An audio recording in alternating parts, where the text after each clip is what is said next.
Don't talk to me like a dad. He spat, loud enough for the neighbors to hear. Get your own kids.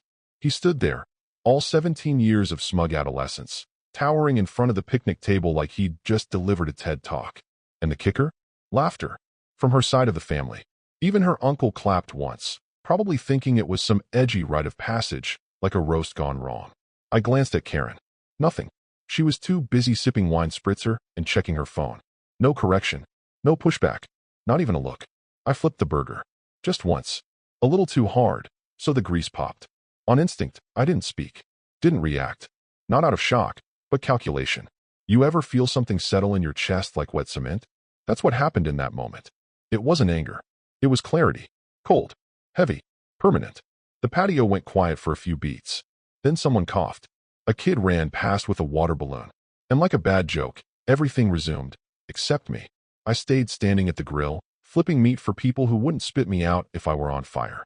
I raised that boy, bought his first bike, sat through 9 years of parent-teacher conferences while his biological father was off playing mentor to some yoga instructor in Phoenix. I was the one who changed our damn internet provider when Fortnite lagged. But sure, I wasn't a real dad. And that's when it hit me. He wasn't entirely wrong. I wasn't his dad. I was his leverage. I was the ATM with car keys and a health insurance plan.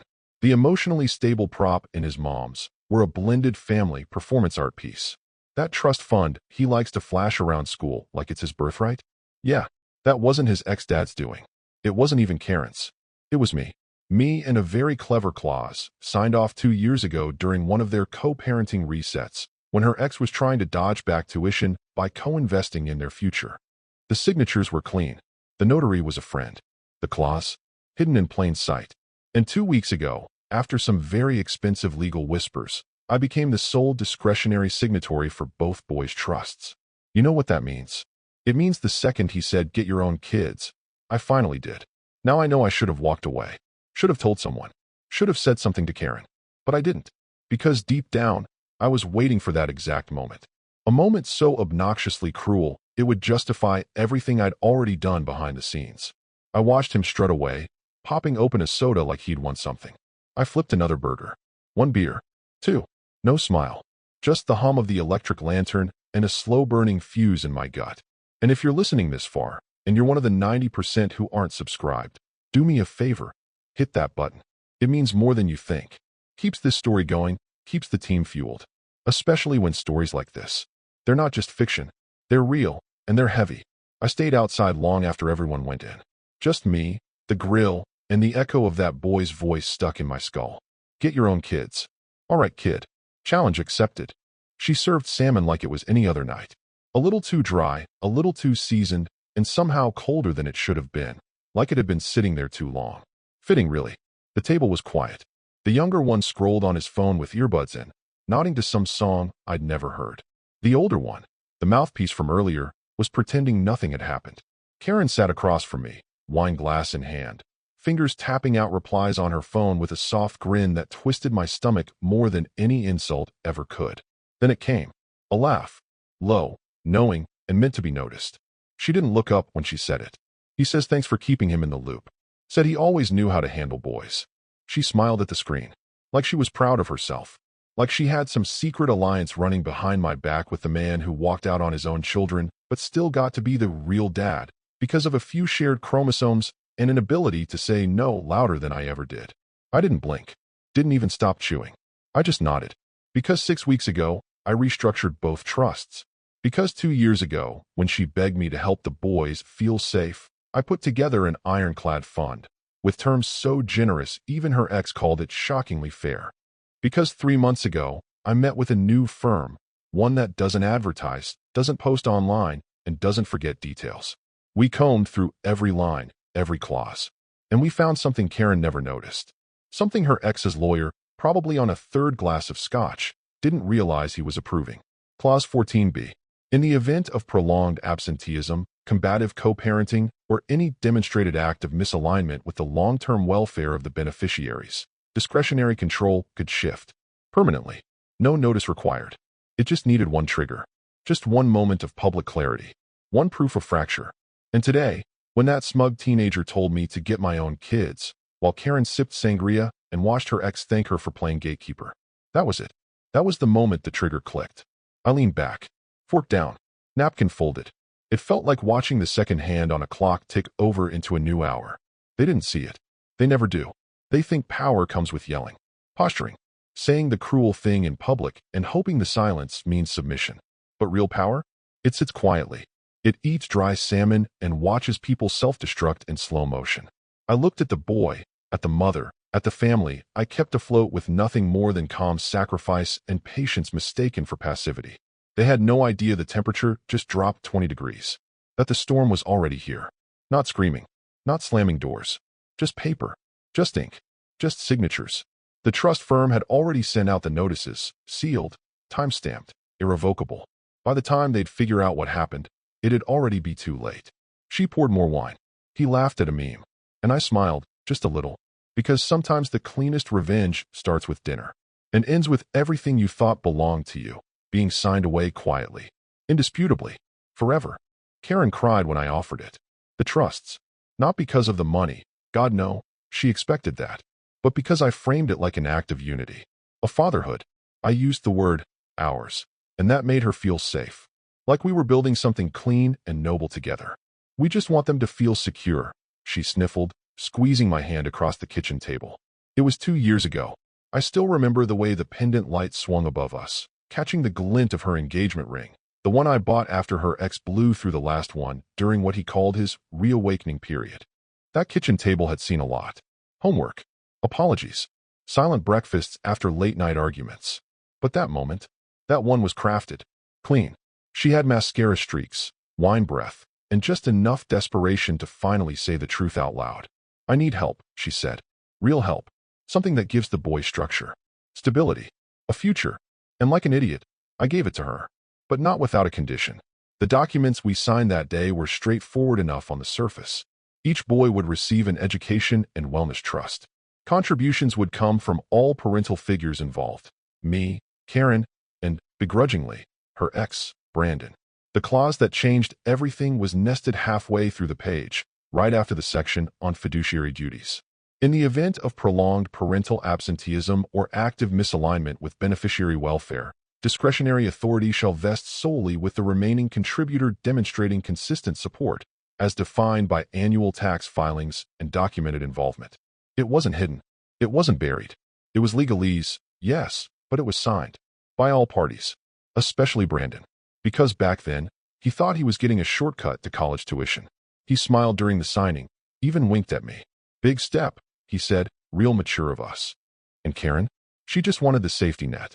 She was too busy trying to keep her social calendar intact and her Instagram updated with fake happy photos of our blended success story.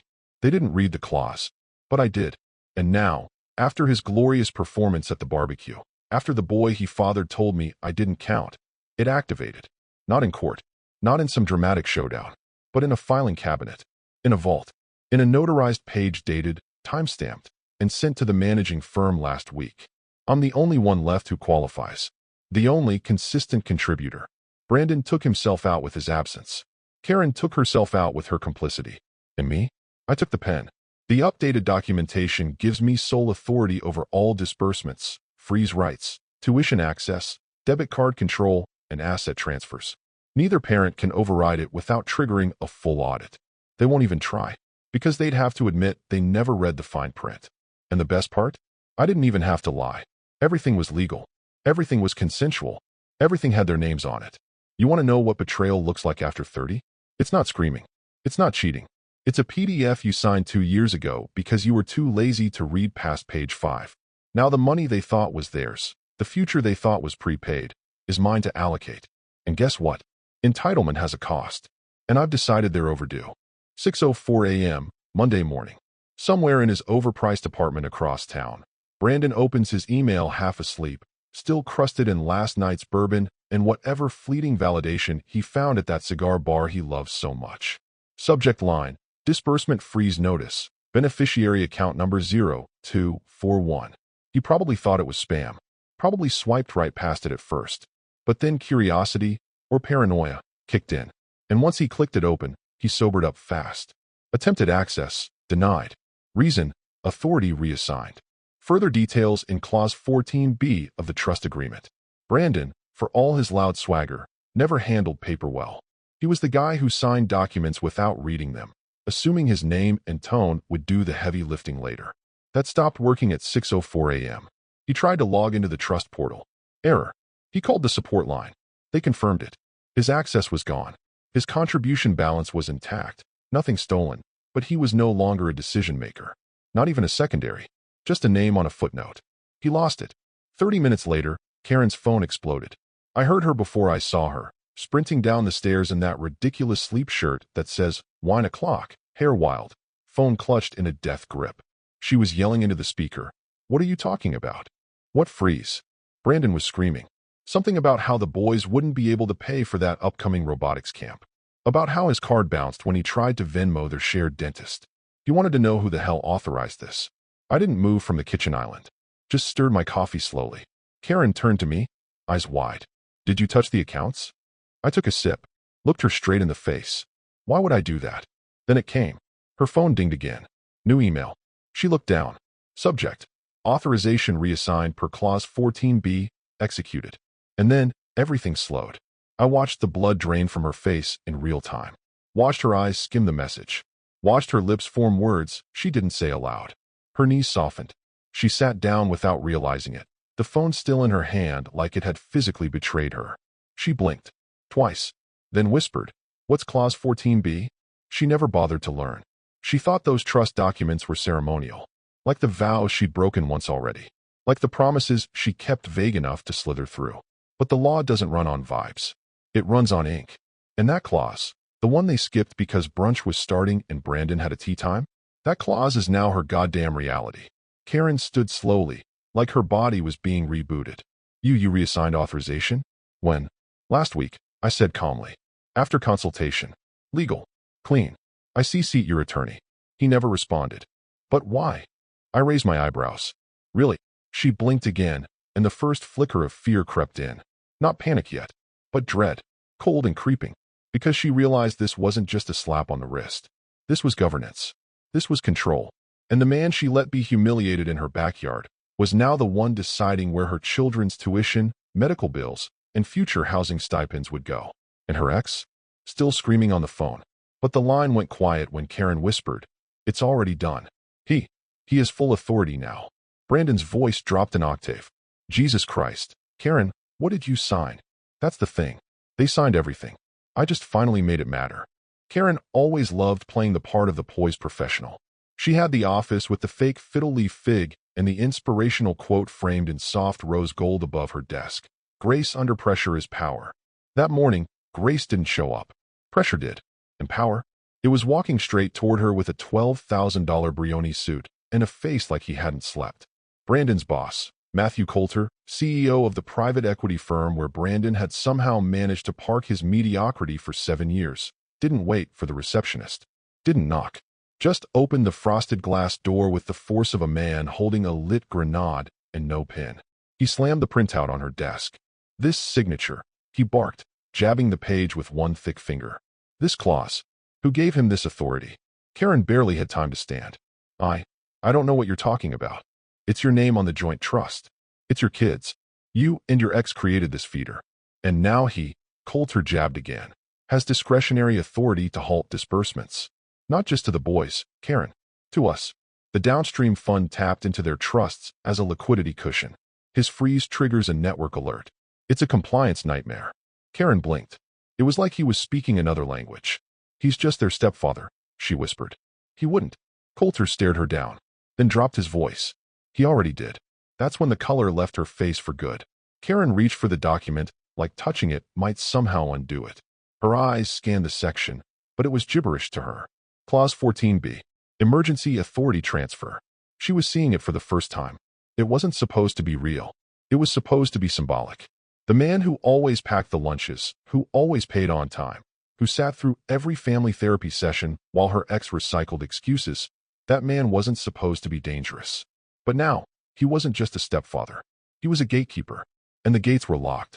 Matthew, she tried to reason, this has nothing to do with the firm. This is just a family matter. He cut her off. No, Karen, it's a network matter. You used family assets to collateralize fund float during our last quarterly reporting. Your name is on that internal memo. That memo that says, we're covered. Trusts are flush and stable. She looked like she was going to be sick. Because now it wasn't about tuition. It wasn't about some kid's debit card.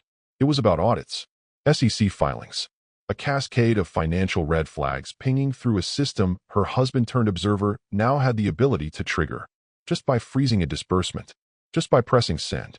Brandon called me, Coulter added, said it was a family squabble, said you'd fix it. So here I am. Karen's voice cracked. What does this mean for the fund? Coulter folded the printout slowly, deliberately. It means if that freeze isn't lifted in 72 hours, we're looking at an operational review, one I have no way to control. Karen sat back down, hard, because for the first time, she realized just how deep my silence had gone, how far my reach extended, and worse, how easy it had been to overlook me. I wasn't loud, I wasn't flashy, but I read every line. I watched every move. And while they played family games, I played fiduciary chess. Now, their board was mine. And the king? Already cornered. He walked in like nothing had happened. Hoodie half-zipped, expensive sneakers still crusted in last night's mud from wherever he'd been showing off. Probably some girl's driveway. He dropped his backpack at the front door, made a beeline for the fridge, and popped the top on a LaCroix like he owned the place. Yo, he called out. Something's wrong with my card. Says declined. Tried to get gas, and it wouldn't work. He said it like a joke, like it was funny that his unlimited lifestyle had hiccuped, like the idea of insufficient funds was something that happened to other people. I didn't say anything at first, just walked into the hallway, opened the drawer by the little key tray, and pulled out an envelope. I had written his name on the front in blue ink, neat and centered. He saw it and smirked. You leave me a love letter or something? I handed it to him. He ripped it open and scanned the single sheet. Read it once. Blinked. Read it again. This some kind of joke? I shook my head once. Nope. He read it out loud this time, trying to find some kind of loophole in his own voice. Due to inappropriate conduct and pending reevaluation of beneficiary alignment, spending access has been temporarily paused. What the hell does that even mean? I kept my tone flat. Deliberate. It means that trust you've been living off of? It's under review. By me. He stared at me, still not getting it. Still thinking this was a bluff. He didn't even feel the floor give way under him yet. That's the problem with entitlement. It dulls your senses before the impact hits. You can't do that, he finally said. I already did. He opened his mouth, closed it, looked at the paper again like maybe the words would rearrange themselves into something easier to swallow. You don't get to just cut me off, he said, voice rising now. That money's for my college. It's mine. No, I replied calmly. It's not. It was for the boys. For family. For the people who acted like it mattered. And yesterday? You made it very clear I'm not family to you. He flushed. Not embarrassed, angry. You're twisting this. I shook my head again. You told me to get my own kids. So I did. I'm keeping the parts of this house that recognize what family means. You, however, are on pause. He threw the envelope on the floor. So that's it. You're just teaching me a lesson. No, I said. I'm enforcing boundaries. There's a difference. He turned to storm off, but paused at the stairs, fists clenched. He'd never been told no. Not by his mom. Certainly not by his father, who'd rather change cities than curfews. He'd always had a fallback, until now. That's not fair, he muttered. I almost laughed. Fair? You're right. It's not. But it's just. And unlike the debit card, justice doesn't have a limit. He didn't respond. Just stomped upstairs like he was 12 again, not 17. Still thinking tantrums would change outcomes. I picked up the envelope, placed it back in the drawer. Let it sit there. Like a warning. Like a line in the sand. Because this wasn't revenge. It was realignment. And every spoiled smirk, every condescending eye roll, every moment I swallowed for the sake of peace, now answered. In policy. In ink. In full. Brandon doesn't do early mornings. He's a late riser, his words. Thinks it makes him sound creative. Visionary. Like all great ideas bloom sometime after noon and a cold-pressed juice.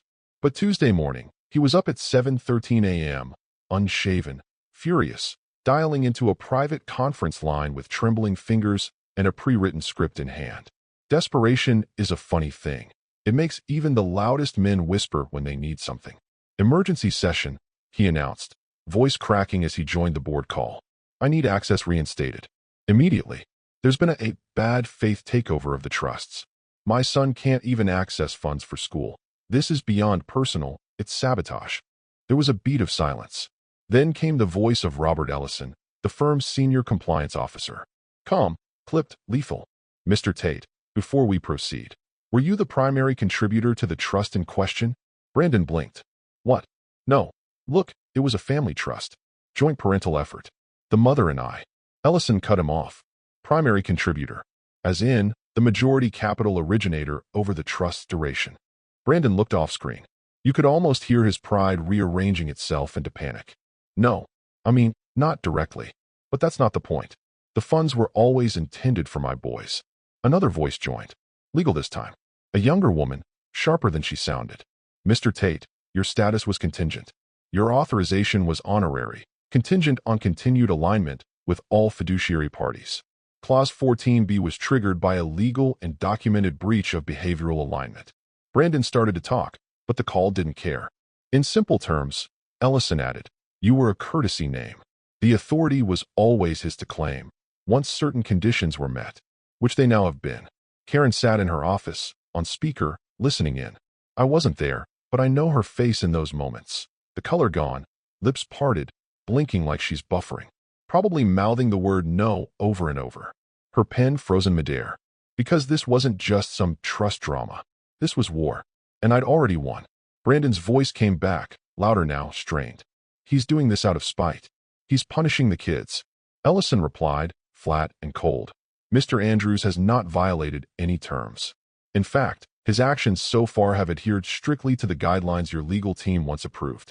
If anything, his restraint has been admirable. Silence. Then, a click. Someone left the call. Brandon cursed under his breath, then snapped. Karen, fix this. But she couldn't. Not now. Not ever. The document was clear. My status wasn't just active, it was final. She tried, of course. Later that afternoon. Texted. Called. Left a voicemail that sounded more like a prayer than a request. But nothing changed. Because this wasn't a power grab. It was an inheritance realigned. They built a structure they didn't respect. Piled assumption after assumption onto my shoulders, mistaking silence for weakness. But trust law doesn't reward volume. It rewards clarity, contribution, consistency. 3 things I provided in spades. So now Brandon can scream. Karen can cry. But the signatures don't care. The freeze holds. And I don't even have to raise my voice. She didn't even knock. Just pushed the door open like she used to do at home when she'd forget I was on a Zoom call. Like the rules didn't apply to her when she felt cornered. Karen looked like a shadow of the woman who used to spin power out of posture and curated outfits. No heels today. No blazer. Just a wrinkled hoodie over yoga pants in a desperation that smelled like 3 days of stale arguments and no sleep. She closed the door behind her quietly. Her hands trembled, gripping a folder I instantly recognized. It was the original trust binder. The one I'd left a note in. A sticky tab marked Clause 14b. She hadn't even removed it. Just carried it like a confession. I didn't know he'd go that far, she said softly, eyes already glassy. I didn't look up. Just kept flipping through my own copy, neatly annotated, tabbed, dog-eared like a well-loved novel. I made a show of turning the page. Slowly. You didn't care, I replied, voice even. Until it cost you control. She flinched. Like the word burned. It's not about control, she shot back too quickly. It's the boys. I looked up at her then, finally. Not angry. Just calm. Tired, maybe. But not cruel. Exactly, I said. That's why I took it back. For them. She opened her mouth, searching for an argument. But I beat her to it. For the ones who think family actually means something. Who don't weaponize it, mock it, or forget it when someone more convenient comes around. She sat down across from me, as if gravity had finally caught her. He's hurting, she said. He doesn't understand why it happened so fast. He's 17, I said. And he told me to get my own kids. So I did. By the book. By the trust. By the damn clause your attorney signed without blinking. She winced again. I could see the gears turning. She was calculating. Always was. Trying to find the frame that would paint this as a mistake, a misunderstanding, something I did out of emotion instead of precision. But Brandon, he's threatening to take legal action. He's saying this could impact. I cut her off. There is no legal action to take. It's done. They gave me the pen. I rewrote the ending. She stared at the table. At the binder. At the place where her name no longer carried weight. I never wanted this, she said. No, I agreed. You just wanted to keep the perks of me being in their lives without giving the title. You let your son mock me while you watched. You handed Brandon more authority in private than you ever gave me in public. Tears welled in her eyes. The kind that come too late. I was just trying to keep peace. No, I said. You were trying to stay liked. But peace without respect isn't peace, it's tolerance. And I've been tolerated long enough. She said nothing, just stared at the contract like it might change under her breath. Let me help fix this, she whispered. You can't, I said, standing up. This isn't punishment, Karen. This is permanence. She stood too, slower. Her eyes drifted around the office, my degrees on the wall, the framed photo of us from 4 Christmases ago, the kids on our old cabin trip. She looked at it all like a museum she didn't realize had closed. Then what is this? She asked. I looked her in the eye. Legacy. And for once, she didn't argue. The form was delivered by courier, signed, notarized, and enclosed in a crisp blue folder that said, Confidential, Student Records Update. Inside, there were 3 simple documents. 1. Updated emergency contact. 2. Updated tuition sponsor authorization. 3. A formal notice. Previous sponsors have been removed pending trust realignment and fiduciary reassessment under Article 7. No drama. No spectacle. Just process. By 9:03 a.m., the registrar at Westbridge Academy had updated both boys' profiles. My name was now listed next to every line that mattered. Medical decisions, financial commitments, parent-teacher conferences, authorized pickups, and the final checkbox, trustee of record, verified and confirmed. I didn't gloat. I didn't need to. But Brandon did what men like him always do when power slips through their fingers. They overreact. He showed up at the school wearing a blazer 2 sizes too tight, barking at the receptionist like his LinkedIn page had gotten him a seat at the Supreme Court. I'm their father, he said. I demand to speak to the principal. She pulled up the digital file, clicked once, scanned, then looked back at him, calm and unbothered. I'm sorry, sir, but your name's not on file. He blinked, confused. What are you talking about? Check again. She turned the monitor so he could see for himself. And there it was. Emergency contact, Alan Andrews. Primary trustee, Alan Andrews. Authorized sponsor, Alan Andrews. He stood there, mouth slightly open, as the receptionist added, You're welcome to leave a message, but unless reauthorized, we're unable to grant access or share information under FERPA guidelines. He sputtered something about lawyers and parental rights, but the school's security was already alerted. A silent nod, a subtle hand on his shoulder, and he was politely but firmly escorted outside. The best part? I didn't even know it happened. Not until 10:41 a.m., when I got the call. Mr. Andrews? The voice on the other end was warm. Professional. This is Principal Maddox over at Westbridge. Just wanted to thank you for taking the initiative on the trust update. The boys will be in good hands. I didn't say much. Just nodded, even though she couldn't see me. Of course, I said. Let me know if anything else is needed. She paused, then added, softer. It's rare to see someone step up like this. We've had, well, a bit of volatility with the family before. This is a relief. I knew what she meant. Karen and Brandon had treated that school like a prop. Flashy donations during gala season. Public showings at football games. The occasional photo op with a Go Wolves sign when tuition notices were past due. But now, the structure had changed. Not in flames. Not in scandal. Just in stone. I hung up, set my phone down, and looked out the window of my office. A quiet Tuesday. The kind that used to pass by unnoticed, filled with small moments that meant nothing. But today the balance shifted. Not just legally, not just financially, socially, visibly. The school, the one they paraded through like it was theirs, now recognized me as the stabilizing force. The one they could rely on. The one who signs, shows up, and doesn't shout. That's the thing about control. When you have it, you don't have to announce it. They just call you Mr. Andrews, and thank you. The boardroom wasn't large, but it felt cavernous that morning. Too much glass. Too much tension in the air. Too little space for everyone's pride to fit comfortably. Karen sat stiffly at the end of the table, arms crossed, jaw tight. Brandon slumped beside her, still nursing whatever he thought was left of his authority. And opposite them sat Matthew Coulter, Brandon's boss, still wearing that same perfectly tailored suit from the office confrontation. His eyes were already narrowed, jaw set in anticipation of damage control. The firm's counsel, a woman named Dana Wolfe, sat between them, reading aloud from the final summary like a surgeon explaining the removal of something cancerous. Following the execution of Clause 14b and in accordance with all governing agreements signed and notarized by the trust contributors, final control, discretionary, legal, and financial, now rests solely with Mr. Alan Andrews. She paused, flipped the page. Attempts to revoke or contest this reassignment will immediately trigger mandatory audits of all prior contributions, usage, and declared assets tied to the trust. Any discrepancies found, intentional or otherwise, will be subject to regulatory review under Sections 13C and 19F. Brandon shot out of his chair like a coiled spring. His voice cracked from holding in too much for too long. This is bullshit. He's not even there real. Coulter slammed a hand on the table. Not loud, just sharp enough to split the air. Don't finish that sentence. Brandon froze. The color drained from his face, not in shame, but in fear. Real, quiet fear. The kind that comes when someone finally tells you the game's over and the scoreboard wasn't in your favor. Coulter turned to Karen now. Not angry, not even disappointed.